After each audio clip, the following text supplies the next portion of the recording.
நான் நட்டு ப்ரோ. சொல்லுங்க ப்ரோ. விடாமுயற்சிக்கு டிக்கெட் கிடைச்சதா? டிக்கெட் கிடைச்சதா? ஒரு பெரிய போராட்டம் பண்ணி அந்த டிக்கெட்டை வாங்குறதா ஆயிடுச்சு ப்ரோ. ஆயிட்டீங்களா? வாங்கிட்டேன் ப்ரோ. சூப்பர். ஓகே. கடைசியா ஒரு வழியா புக் பண்ணிட்டேன். சரி, ஏதாவது பக்கத்துல இருக்க இடமா பார்த்து புக் பண்ணலாம்னு நினைக்கிறேன். எதுவுமே விடுறாங்க பட்டுன்னு புக். என்னடா புக் பண்ண டைம்ல போய் புக் பண்ணேன். வாமா மின்னல்கிற மாதிரி போகுதா? ஏன்னா இப்போ 2 வருஷமா அஜித் சாரோட படம் வந்து தியேட்டர்ல வந்து ரிலீஸ் ஆகல. இப்போ 2 வருஷம் கழிச்சு இந்த டிக்கெட் யாருக்கெல்லாம் கிடைக்குதோ அவங்களாம் இது வந்து ஒரு வரப்பிரசாதம்னு சொல்லலாம். யார்கிட்ட டிக்கெட் கிடைச்சதுடா அப்படின்னு சொல்லி டிக்கெட்னு சொல்லாதடா, அது ஒரு தரிசனம்டா அப்படின்ற மாதிரி. தரிசன சீட்டு. தரிசன சீட்டுடா. 2 வருஷம் கழிச்சு நாங்க தல தரிசனத்தை பார்க்க போறோம், அந்த ஆவல்ல இருக்கோம்டா அப்படின்ற மாதிரி தான் சொல்றாங்க. இந்த படம் ரிலீஸுக்கு முன்னாடியே பெரிய ஒரு கலெக்ட் வந்து பண்ணியிருக்கு ப்ரோ, கலெக்ஷன் வைஸா. ஏன்னா எந்த ஒரு படம் பண்ணாத ஒரு சாதனையை தான் இப்போ விடாமுயற்சி வந்து பண்ணது. இந்த படத்துக்கு எந்த ஒரு ப்ரொமோஷனும் இல்லை, ஒரு ஆடியோ லான்ச் இல்லை, இங்கே ஒரு ப்ரீ ரிலீஸ் ஈவெண்ட் எதுவுமே இல்லை. அப்படி இருந்தும் இந்த அளவுக்கு ஒரு கலெக்ஷன் பண்ணுதுன்னா அதுக்கு காரணம் வந்து நம்ம அஜித் சார் தான். நம்ம பேசும்போது நிறைய சொல்லிப்பாங்க, சும்மாவா சொன்னாங்க அஜித் சாரை வந்து இந்த கலெக்ஷன் கிங்குன்ட்டு, இந்த மாஸ் ஓப்பனிங் சொல்லிட்டு. அது எல்லாமே பூர்த்தி பண்ணுற மாதிரி தான் விடாமுயற்சிக்கு அமைஞ்சிருக்குன்னு எடுத்துக்கலாம். இப்போ நீங்கள் உங்களுக்கு டிக்கெட் கிடைச்சிதா? இல்லை, நமக்கு ப்ரெஷ் ஷோவில் பார்த்துடலாம், அது பிரச்சனை இல்லை. சில சண்டே டிக்கெட் ஓப்பன் ஆச்சுன்னு நினைக்கிறேன். ஆனால் அந்த 12 மணி ஷோவில் இருந்து தான் ஓப்பன் ஆகிட்டு இருந்துச்சு. ஏன்னா இப்போ தான் அந்த 9 மணி ஷோக்கான அப்ரூவல் வந்து வந்திருக்குது. ப்ரொடக்ஷன் சைட்லேருந்து 2 நாள் கேட்டிருக்காங்க. வியாழன் வெள்ளி 2 நாளுமே 9 மணி ஷோ போட்டுக்கிறதுக்காக ரிக்வஸ்ட் பண்ணியிருந்திருக்காங்க. கவர்மெண்ட்லேருந்து பார்த்தா ஒரு நாள் மட்டும், வியாழன் மட்டும் 9 மணி ஷோக்கு பர்மிஷன் கொடுத்துருக்காங்க. 9 மணி ஷோ எங்கே ஓப்பன் ஆகுது, யார் மூலமாக டிக்கெட் கிடைக்குது, எதுவுமே தெரிய போகிறதில்ல. அதனால் அது நமக்கு கிடைக்காது. பட் ஓகே தான். எப்படி சொல்கிறது, 9 மணி ஷோங்கிறது மினிமம். அது கூட இல்லைனா எப்படி நமக்கு? ஏன்னா மற்ற இடங்கள்லாம் பார்த்தீங்கன்னா ஓவர்சீஸில் 4-5 மணிக்கெலாம் ஷோ ஓப்பன் ஆயிரும். பெங்களூரில் 6 மணிக்கு, கேரளாவில் 7 மணிக்குன்னு சொல்லிட்டு நம்ம 12 மணிக்கு பார்த்தா என்ன வருது, 11 மணிக்கு. ஸோ அந்த வகையில் 9 மணி ஷோங்கிறது மினிமமாக ஓகே. பட் அது என்னன்னா ஒரு வீக்கெண்ட் வரைக்கும் கொடுத்துருந்தா கூட நல்லா இருந்திருக்கும். வியாழன் வெள்ளி சனி ஞாயிறு ஒரு 4 நாளே கொடுக்கலாம். குறைஞ்சபட்சம் ஃபேன்ஸ் எல்லாம் பார்க்கறதுக்கு கொஞ்சம் ஈஸியாக இருந்திருக்கும். பட் ஒரு நாள் தான் கொடுத்துருந்துருக்காங்க. அந்த இது எப்படி பார்க்குறீங்க? அந்த ஒரு 4 மணி ஷோ 5 மணி ஷோ அதெல்லாம் இல்லை. இப்போ 9 மணி தான் முதல் ஷோன்னு ஆயிடுச்சுல்ல. இல்லை, ஒரு காலத்தில் வந்து அஜித் ஃபேன்ஸ்லாம் இருக்காங்கல்ல, 1 மணி ஷோ பார்த்துட்டு 4 மணி ஷோ பார்த்துட்டு இப்போ இந்த 9 மணி ஷோ கிடைக்கிறதாவது ஒரு பெரிய ஆச்சரியமாக பார்க்குறாங்க. ஏன்னா நம்ம அந்த டைமில் நம்ம கொடுக்கும் போது அதை ஒழுங்காக யூஸ் பண்ணியிருந்துருக்கலாமோ. நம்ம அந்த செலிப்ரேஷன்ற பேரில் கொஞ்சம் தப்பாக நடந்துக்கிட்டதுனால தான் அதெல்லாம் கேன்சல் பண்ணுற மாதிரி ஆகிடுச்சு. ஆனால் உண்மையாகவே ரொம்ப ஆச்சரியமாக தான் ப்ரோ இருக்குது. அந்த 9 மணி ஷோ கிடைக்கிறதே பெரிய ஒரு விஷயமா தான் இருக்குது. ஃபேன்ஸுக்குமே ரொம்ப ஒரு சந்தோஷமான ஒரு விஷயமா தான் இருக்குது. ஏன்னா 2 வருஷம் கழிச்சு அஜித் சாரோட படம் வந்து தியேட்டரில் போய் பார்க்க போகிறோம். இந்த 18 படி ஏறி ஐயப்பாவோட தரிசனமே ஒரு வருஷத்துல கிடைச்சு. ஆனால் அஜித் சாரோட தரிசனம் வந்து 2 வருஷமா கிடைக்கிறதுனால பெரிய வந்து எதிர்பார்ப்பு வந்து படத்துக்கு இருக்கு ப்ரோ. ஆக்சுவலாக விஜய் சார் வந்து ஒரு அந்த மாநாட்டில் சொல்லியிருப்பாரு, என்னுடைய கரியரின் உச்சத்தை விட்டுட்டு வரேன்னு சொல்லியிருப்பாரு. ஆக்சுவலாக இப்போ அஜித் சார் எதுவுமே பண்ணலை. ஆனால் இங்கே பார்த்தீங்கன்னா புக்கிங்ஸ் எப்படி இருக்குன்னு, இப்போ புக்கிங் கலெக்ஷனே ஒரு 30-40 கோடி போகுன்ற அளவுக்கு சொல்றாங்க. இப்போ இது ரெண்டுத்தையும் பார்த்தா எது கரியரின் உச்சம்னு நமக்கு தேர்ந்தெடுக்கிற மாதிரி ஆயிடுச்சு. அந்த ப்ரீ புக்கிங் இப்போ புக் மை ஷோவில் சரி, டிக்கெட்லையும் சரி, எல்லாருமே போட்டுட்டு இருக்காங்க. கோட்டை தாண்டிடுச்சா, லியோ தாண்டிடுச்சா, எது இது வரைக்கும் அதிக டிக்கெட் புக் ஆயிருக்கு, அந்த ப்ரீ புக்கிங்ல அட்வான்ஸ் புக்கிங்ல எது ரெக்கார்ட் பிரேக் பண்ணிருக்குன்னு சொல்லிட்டு ஆளுக்கு ஒரு விஷயம் போயிட்டு இருக்காங்க. அபிஷியல் ரிப்போர்ட் தெரியாதனால நம்ம அதை பற்றி பெருசாக பேச முடியாது. பட் தமிழ்நாடு பொறுத்த வரைக்கும் நமக்கு சாலிடாக தெரியும், அஜித் சார் படம் இவ்வளோ நாள் கழிச்சு வருது அப்படிங்கிறப்ப எந்த கொஸ்டினுமே கிடையாது. முதல் வீக்கெண்ட் வந்து ஃபுல் கலெக்ஷன் தான், ஃபுல்லாகவே புக் ஆயிரும். எல்லா டிக்கெட்ஸுமே எல்லா ஷோஸுமே ஃபுல் ஆயிரும். அதில் நமக்கு எந்த டவுட்டுமே இல்லை. பட் ஓவர்சீஸில் பெரிய ரெக்கார்ட்ஸ்லாம் கிரியேட் பண்ணியிருக்குன்னு சொல்லிட்டு இருக்காங்க. இது வரைக்கும் இல்லாத அளவுக்கு எல்லா படங்களையும் விட அதிகமான விலைக்கு வாங்கியிருக்காங்கன்னு சொல்றாங்க. அதிக ஷோஸ் போட போறாங்கலாம் சொல்லிக்கிறாங்க. பட் ஒரு விஷயம் நம்ம கிளியரா சொல்லலாம், பெங்களூர்ல வந்து இது வரைக்கும் இல்லாத அளவுக்கு 1000+ ஷோஸ் போடுறாங்களாம் விடாமுயற்சிக்கு. ஒரு டாப் ஸ்டாருக்கு இணையான ஒரு இதுன்னு சொல்லியிருக்காங்க. அங்கே கர்நாடகாவில் இருக்க ஒரு டாப் ஸ்டார், ஆமா, அதுக்கு இணையான அளவுக்கு ஷோஸ் போட்டிருக்காங்கன்னு சொல்றாங்க. அது அந்த ஷோஸ் அதிகமாக போடுறாங்கன்றத கேட்கும்போது சந்தோஷமா தான் இருக்கு. ஓகே, பட் நீங்க டிக்கெட் புக்கிங் போய் பார்த்தோம்னா பெரிய அளவில் ஃபுல் ஆகல. நீங்க வந்து புக் மை ஷோவில் பெங்களூர் சூஸ் பண்ணிட்டு விடாமுயற்சி போய் பார்த்தீங்கன்னா ரொம்ப கம்மியான சீன்ஸஸ்ல ஷோஸ் மட்டும்தான் ஃபுல்லாக இருக்கு. நிறைய இடங்கள் ஃபுல் கிரீனா இருக்கிற மாதிரி இருக்குது. மேபி இனிமே தான் புக் ஆகுமா இல்லை அது எப்படி புரிஞ்சுக்கிறேன்னு தெரியல. ப்ரோ இன்னும் ஒரு நாள் வந்து இருக்கு. இப்போ ஓவர்சீஸ் பத்தி நீங்க சொன்னீங்க. லாஸ்ட் டைம் வந்து துணிவில் வந்து நிறைய வயலன்ஸ் இருந்ததுனால நிறைய கண்ட்ரீஸ்ல வந்து அந்த படத்தை வந்து ரிலீஸ் பண்ணல. ஸோ இதுக்கெல்லாம் அந்த பதில் சொல்ற மாதிரி தான் இந்த விடாமுயற்சி படம் வந்திருக்கு. அது மட்டும் இல்லாம இப்போ என்னதான் அஜித் சார் இந்த ப்ரொமோஷன்லாம் கலந்துக்கினாலும் இப்போ விடாமுயற்சியில் மகிழ் திருமணி சார் ஒவ்வொரு சேனல்லையும் ஒவ்வொரு இன்டர்வியூஸ் வந்து கொடுத்துருந்தாரு. ஒவ்வொரு இன்டர்வியூமே சும்மா நம்மளை வெறியேற்றுற மாதிரி தான் பேசியிருக்காரு. இப்போ லோகேஷ் சார்லாம் சொல்லும்போது கடைசி அந்த 10 நிமிஷம் தான் வந்து மிஸ் பண்ணாமல் பாருங்க, முன்னாடி அந்த 10 நிமிஷம் லேட்டாக போயிடாதீங்க அப்படின்ற மாதிரி சொன்னாங்கல்ல. இவர்கிட்ட கேட்கும்போது நீங்கள் இந்த 2.5 மணி நேரத்தையும் மிஸ் பண்ணாமல் பாருங்க அப்படின்றது. அப்படின்னா எந்த அளவுக்கு எடுத்திருப்பாரு, இப்போ எவ்வளோ ஒரு பயங்கரமாக இருக்கு. அதே மாதிரி முன்னாடி வந்து சொல்லியிருப்பாங்க, பண்டிகை நாளில் வரலன்னு சொல்லிட்டு நான் ரொம்ப மிஸ் பண்ணேன் சார் அப்படின்னு சொல்லும் போது வருத்தப்பட்டேன் சார் அப்படின்னு சொல்லியிருப்பாரு. அதுக்கு அஜித் சார் சொல்லியிருப்பாரு, நம்ம படம் என்னைக்கு ரிலீஸ் ஆகுதோ அன்னைக்கு தான் பண்டிகை. படம் வந்து நாளைக்கு ரிலீஸ் ஆக போகுது, அன்னைக்கு தான் உண்மையான தீபாவளி, அன்னைக்கு தான் உண்மையான பொங்கல். அந்த அளவுக்கு ஒரு செலிப்ரேஷன் வந்து அஜித் ஃபேன்ஸ் வந்து பண்ணிட்டு தான் இருக்காங்க. அது மட்டும் இல்லாம இந்த படத்துக்கே இந்த அளவுக்கு ஒரு பயங்கர எதிர்பார்ப்பா மாறுதுன்னா த்ரிஷா மேமும் அஜித் சாரும் சேர்ந்து எப்படி சொல்றது ஒரு 5வது படமா பண்றாங்க. இதுக்கு முன்னாடி ஒரு 4 படம் பண்ணிட்டு இப்போ 5வது படமா பண்ணும்போது அவர் சொல்லும்போது சொல்லியிருப்பார்ல, இதுல ஒரு சின்ன ஒரு ரொமான்டிக் போர்ஷனும் இருக்கு அப்படின்ற மாதிரி சொல்லியிருக்காரு. அதையும் நம்ம ஸ்கிரீன்ல பார்ப்போமே. ஏன்னா அவங்களுடைய கிளிம்ஸ் ட்ரைலர்ல வந்து அழகா இருந்துச்சு பார்க்கும்போது. ஏன்னா அவங்களுடைய பிளானுமே ரொம்பவே சூப்பரா இருக்கும். ஸோ அதனால ஒரு எக்ஸ்பெக்டேஷன் வந்து இருக்கு. அது மட்டும் இல்லாம இப்ப விடாமுயற்சி வந்து என்னதான் ஒரு ரீமேக் படம்னு சொன்னாலுமே இந்த அளவுக்கு ஒரு பெரிய எதிர்பார்ப்பு வந்திருக்குமா நமக்கே ஒரு கேள்விக்குறி வந்து வரும். நம்ம இப்ப பில்லா எடுத்துக்கோமே, பில்லா படத்தோட கதை வந்து தமிழ்நாட்டுல இருக்க எல்லாருக்குமே தெரியும். அப்படி இருந்துமே அந்த படம் வந்து ஒரு பெரிய ஒரு கல்ட்டு படமா மாறிச்சு அந்த டைம்ல. இந்த மாதிரி அஜித் சார் வந்து நம்ம ஸ்டைலிஷா பாத்துருக்க மாட்டோம் அதுக்கு முன்னாடி வரைக்கும். மேக்கிங்காவே சூப்பரா இருந்ததுல்ல. இத்தனைக்கும் அந்த படத்தோட கதை வந்து எல்லாருக்கும் அப்படி இருந்தும் அந்த படம் வந்து ஒரு மிகப்பெரிய வெற்றி அடைஞ்சது காரணம் வந்து அஜித் சாரோட அந்த ஸ்கிரீன் பிரசன்ஸ் தான்.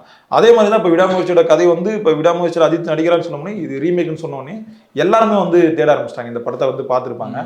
அப்படி இருந்தும் இந்த படம் வெற்றி அடைஞ்சதுன்னா அதுக்கு ஒரே காரணமா இருக்குது வந்து நம்ம அஜித் சார்னே சொல்லலாம். ஏன்னா அவரோட இந்த ஸ்கிரீன் பிரசன்ஸ் தான். அவர் நினைச்சிருந்தா நம்ம ஒரு கமர்ஷியலான ஒரு படம் பண்ணிருக்கலாம். இப்போ ஃபேன்ஸ் அவரோட பேட்டர்ன்ல ஒன்று பண்ணிருக்கலாம். இப்போ ஃபேன்ஸ்க்கு வந்து ஒரு வெரைட்டியா ஒன்று நம்ம கொடுக்கணும், அது நம்ம சைட்ல இருந்து கொடுக்கணும். அதுக்காக தான் இந்த விடாமுயற்சின்ற படம் வந்து. ஓகே. இப்போ மகிழ் திருமணியோட இன்டர்வியூ சொன்னீங்கல்ல, எனக்குமே அதுல என்ன பெரிய ஹைப் கிரியேட் ஆச்சு. அவர் பேசுற ஒரு விஷயமே பயங்கரமா இருந்துச்சு. அது வந்து இங்க தமிழ்நாட்டு ஆடியன்ஸுக்கு எந்த அளவுக்கு இந்த படத்தை கொண்டு போய் ரீச் பண்ணணும், எந்த அளவுக்கு ஹைப் கிரியேட் பண்ணணுங்கிற வேலையை அந்த இன்டர்வியூஸ் கரெக்டாக பண்ணியிருக்கு. அதில் எனக்கு எந்த டவுட்டுமே கிடையாது. தமிழ்நாட்டில் நல்ல ஒர்க் பண்ணியிருக்குது. அது பட் அதர் ஸ்டேட் இருக்குல்ல, இப்போ நம்ம ஆந்திரா, கேரளா, தெலுங்கானா, அந்த மாதிரி பெங்களூர், அந்த மாதிரி இடங்கள்ல வந்து இந்த படத்துக்கான ஹைப் வந்து கொஞ்சம் கம்மியாக இருக்கிறத தான் நான் பார்க்குறேன். டிக்கெட் புக்கிங்ஸ் பார்த்தா தெரியுது. எனக்கு இது என்னன்னா கொஞ்சம் ப்ரொமோஷன் பண்ணியிருந்திருக்கலாம் அப்படிங்கிற மாதிரி தோணுச்சு. தமிழ்நாட்டில் ப்ரொமோஷனே தேவையில்லை. அஜித் சார் படம் வருதுன்னா எப்போ என்ன படம் வருதுனாலும் படம் பேர் கூட தெரியாம போய் பார்ப்பாங்க, அது எனக்கு தெரியும்.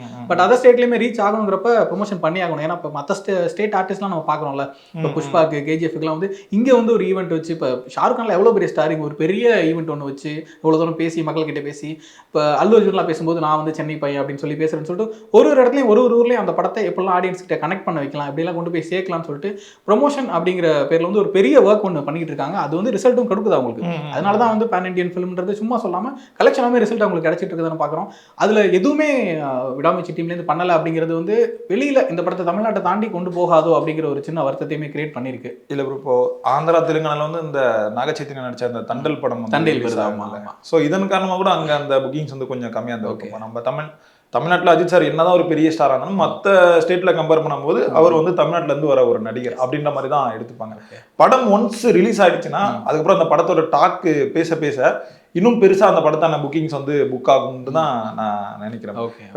இப்போ நீங்க அந்த ப்ரொமோஷன் பத்தி சொன்னீங்க ப்ரோ, அது உண்மையிலேயே நீங்க சொன்னது கரெக்ட் தான்.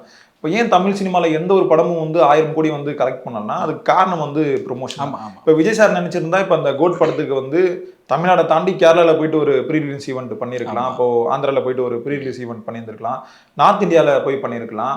அப்படிலாம் பண்ணும்போது ஒரு பெரிய ஒரு கலெக்ஷன் வந்து பண்ணியிருக்கோம். அது மட்டும் இல்லாமல் நார்த் இந்தியாவில் நம்ம எவ்வளோ கலெக்ட் பண்ணது தான் நமக்கு முக்கியம். அதுதான் மேஜர் ரோல் வந்து பிளே பண்ணலாம். 1000 தாண்டதுக்கு நார்த் இந்தியன் கலெக்ஷன் தான் முக்கியம்னு சொல்றாங்க. புஷ்பா மட்டும் இல்லை ப்ரோ, இப்போ கேஜிஎஃப், அப்புறம் RR, பாகுபலி, இது எல்லாமே பெரிய அளவு கலெக்ட் பண்ணது வந்து இங்கே நார்த் இந்தியாவில் இருந்தான். ஆனால் விஜய் சாருக்கு இவங்கெல்லாம் போய் ப்ரொமோஷன் பண்ணி தான் அந்த படத்தை வந்து பெரிய ஒரு கலெக்ஷன் வந்து பண்ணும். விஜய் எந்த ஒரு ப்ரொமோஷனுமே போனதில்லை. அப்படி இருந்தும் அவருக்கான அந்த மார்க்கெட் வந்து நார்த் இந்தியாவில் செம்ம ஒரு ஸ்ட்ராங்காக தான் ப்ரோ.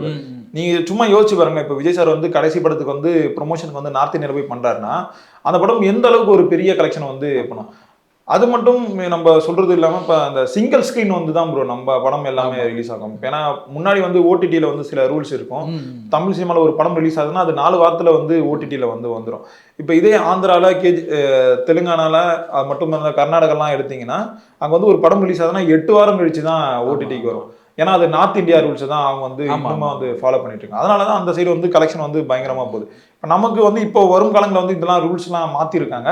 அப்படி மாறும்போது ஒரு பெரிய கலெக்ஷன் வரும் தான் ப்ரோ நினைக்கிறேன். ஓகே. எனிவே நம்ம வந்து ஒரு மார்க்கெட் எக்ஸ்டெண்ட் பண்ணணும். இப்போ நம்ம பட்ஜெட்லேருந்து பாக்ஸ் ஆஃபீஸ்லேருந்து ஒரு இண்டஸ்ட்ரியாவே பெருசாக வளரணும்னா இந்த விஷயங்கள் பண்ணால் மட்டும்தான் அது ஃபியூச்சரில் நடக்கும். அந்த 1000 கோடி கலெக்ஷனை வந்து அடுத்து வந்து கூலி வருது ப்ரோ, அந்த படம் வந்து கண்டிப்பாக சாதிக்கும் தான் நம்புறேன். ஏன்னா இப்போ விஜய் சார் அஜித் சார் வந்து மற்ற ஸ்டேட்டுக்கு வந்து ப்ரொமோஷனுக்கு போக மாட்டாங்க. ஆனா ரஜினி சார் வந்து அந்த மாதிரி இல்லைல்ல. இப்போ நீங்க இன்கேஸ் எடுத்துக்கோ ஜெயிலர் 2ல பாலையா நடிக்கிறார் அப்படின்ற மாதிரி சொல்றாங்க. அங்க ஒரு மார்க்கெட் பில்ட் ஆயிடுச்சுன்னா எப்படி இருக்கும்? அங்கேயே செம்ம கலெக்ஷன் வந்துடும். தமிழ் சினிமால இருந்து ஒரு கலெக்ஷன் வரும். கேரளால சொல்ல தேவையில்ல, ஆல்ரெடி அவருக்கு ஒரு பெரிய ஃபேன் பேஸ் இருக்கு. அங்கேருந்து ஒரு கலெக்ஷன் வந்துடும். கர்நாடகால அவருடைய ஸ்டேட் அப்படின்ற மாதிரி தான் சொல்லுவாங்க. அங்கேருந்து மொத்தமா வந்துடும். நார்த் இந்தியால இன்னும் போய் ப்ரொமோஷன் பண்ணாருன்னா 1000 கோடி வந்து ஈஸியா கலெக்ட் ஆகும். தமிழ் சினிமால முதல் 1000 கோடி கலெக்ட் பண்ற படம் வந்து ரஜினி சாரோட படமா தான் இருக்கும். Okay okay. அடுத்து விடாமுயற்சியோட கண்டென்ட் பத்தி கொஞ்சம் பேசலாம். இப்போ ஒரு டியூரேஷன் 2 hours 34 minutesங்கிற மாதிரி சொல்லியிருக்காங்க. 2.5 மணி நேரங்கிறது ஒரு ஒரு மாஸ் ஹீரோ படத்துக்கு யூஸ்வலான டைம் தான். ரொம்ப அதிகம்லாம் கிடையாது, ரொம்ப கம்மி கிடையாது. கரெக்டான டைம்ல கட் பண்ணியிருக்காங்கன்னு நினைக்கிறேன். ஃபர்ஸ்ட் ஹாஃப் வந்து கொஞ்சம் அதிகமாக இருக்கு. 1 hour 22 minutes சொல்லியிருக்காங்க. கிட்டத்தட்ட 1.5 மணி நேரம். ஃபர்ஸ்ட் ஹாஃப் கிட்டத்தட்ட எப்படி சொல்றது, ஒரு ஹாலிவுட் படம்லாம் படமே 1.5 மணி நேரம் தான் இருக்கிற அளவுக்கு கொஞ்சம் பெருசாக தான் இருக்கும்னு நினைக்கிறேன். ஆனால் செகண்ட் ஹாஃப் வந்து 1 hour 12 minutes தான். ஒரு கிட்டத்தட்ட 1 மணி நேரத்தில் ரொம்ப ஃபாஸ்ட்டாக போயிடும்னு நினைக்கிறேன் second half. So first half மட்டும் கொஞ்சம் ஆடியன்ஸ் வந்து அந்த ஸ்டோரி செட்டப் எஸ்டாப்ளிஷ்மெண்ட் அதை மட்டும் பொறுத்துக்கிட்டு உள்ள போயிட்டாங்கன்னா அதுக்கப்புறம் செகண்ட் ஹாஃப் ரொம்ப ஃபாஸ்ட்டாக ரேசியாக போய் முடியும் அப்படிங்கிற.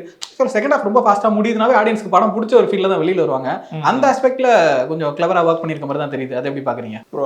ஆக்சுவலாக இப்போ நம்ம மகிழ் திருமணி சார் வந்து ஒரு சில நேர்காணல் வந்து சொல்லியிருப்பார் ப்ரோ, நம்ம படத்தை கலாய்க்கிறதுக்காகவே ஒரு கூட்டம் வரும், அந்த கூட்டத்தை நம்ம அமைதியாக்கி உட்கார வச்சுட்டோம்னாலே நம்ம ஒரு பெரிய ஃபிலிம் மேக்கர் தான் அப்படின்ற மாதிரி சொல்லியிருப்பார்.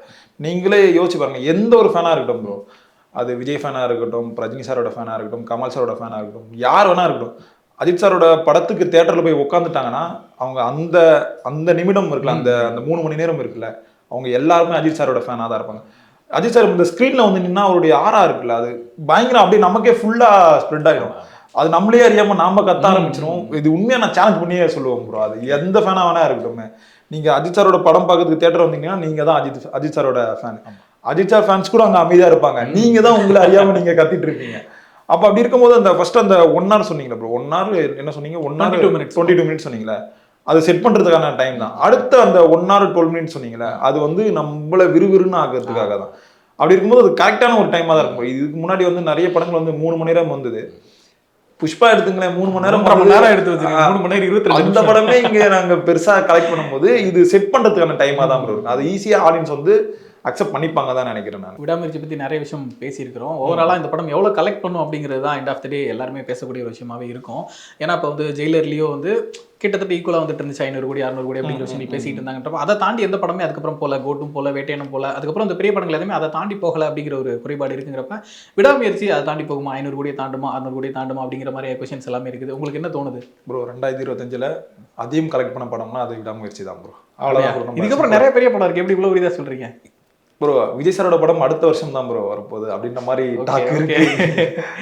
இப்படி இருந்தாலும் இந்த வருஷம் வந்து கூலி இது என்னதான் வந்தாலுமே அஜித் சாரோட படம் வந்து இந்த டாப் 2 டாப் 3ல வந்து கண்டிப்பாக இடம் வச்சிருக்கு. இப்போ இவ்வளோ நாள் வந்து தமிழ் சினிமாவுக்கு வந்து ஒரு செட்பேக்காக தான் இருந்தது.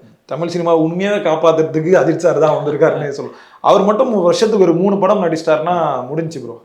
அவரை பீட் பண்ணுறது தமிழ் சினிமாவில் ஆளே இருக்க மாட்டாங்க. இப்போவும் யாரும் இல்லைன்னு சொல்ல முடியாது, சமமா இருக்காங்க, அவரை தாண்டி யாருமே இல்லை. அந்த அளவுக்கு கண்டிப்பா வந்துடும். இப்போ நம்ம கலெக்ஷன் பத்தி பேசும்போது கோட்டு நம்ம வேட்டையன் பத்தி சொன்னீங்களா ப்ரோ, அதெல்லாம் பீட் பண்றதுக்கான வாய்ப்பு இருக்குன்னு தான் போனேன். ஏன்னா ப்ரீசேலே வந்து இங்க 40 crores இருக்கும்போது ஃபர்ஸ்ட் டே கலெக்ஷன் வந்து கொஞ்சம் அதிகமாக வரும். அதே மாதிரி லைக்கா வந்து தொடர்ந்து இந்த சரிவுல வந்து இருக்காங்க ப்ரோ. அவங்களை காப்பாற்றுறதுக்காகவே விடாமுயற்சி கண்டிப்பாக ஒரு பெரிய கலெக்ஷன் வந்து பண்ணணும் தான் ப்ரோ நினைக்கிறேன். நிச்சயமா இப்போ இந்த படம் வந்து நல்லா கலெக்ட் பண்ணுற பட்சத்தில் வந்து ஆடியன்ஸ்க்குமே நல்லது தான். ஏன்னா இப்போ அஜித் சாரோட வந்து ஒரு மசாலா படமோ ஒரு மாசான படமோ எப்படி சொல்கிறது, ஒரு கமர்ஷியல் பேட்டர்னில் இருக்க படமோ கலெக்ட் பண்ணுறத விட இந்த மாதிரி ஒரு குவாலிட்டி என்டர்டெய்னர் படம் வந்து நல்ல கலெக்ஷன் பண்ணுறப்போ வந்து இண்டஸ்ட்ரிக்குமே நல்லது, ஆடியன்ஸுக்கும் நல்லது. இந்த மாதிரி படங்கள் தான் ஆடியன்ஸுக்கு பிடிக்கும் அப்படின்னு சொல்லிட்டு ஸ்டார்ஸுமே தொடர்ந்து குவாலிட்டியான படங்கள் நடிக்க ஆரம்பிப்பாங்க. அப்படிங்கிற ஆஸ்பெக்டில் பார்க்கும்போதுமே இந்த படம் நல்ல கலெக்ஷன் பண்ணுறது வந்து ஒரு நல்ல விஷயமா தான் நானும் பார்க்குறேன். ஆக்சுவலாக நம்ம நிறைய மாசான படம் பார்த்துருக்கோம், கமர்ஷியலான படம். இப்போ புதுசாக ஒரு கிளாஸான ஒரு படம் வந்து பார்க்கணும். கிளாஸான படம் வந்து பில்லாலே பார்த்துருக்கோம், திரும்பவும் நம்ம விடாமுயற்சியில் வந்து பார்க்க போகிறோம். இந்த படம் பற்றி நிறைய பேசுவோம், படம் ரிலீஸ் ஆனதுக்கு அப்புறம் கண்டிப்பாக பேசுவோம். அடுத்த வீடியோவில் அது கண்டிப்பாக பேசுவோம். நல்லா பார்க்குறோம், பார்த்துட்டு டீட்டெயிலாக இதே மாதிரி ஒன்று பேசிக்கிறோம்.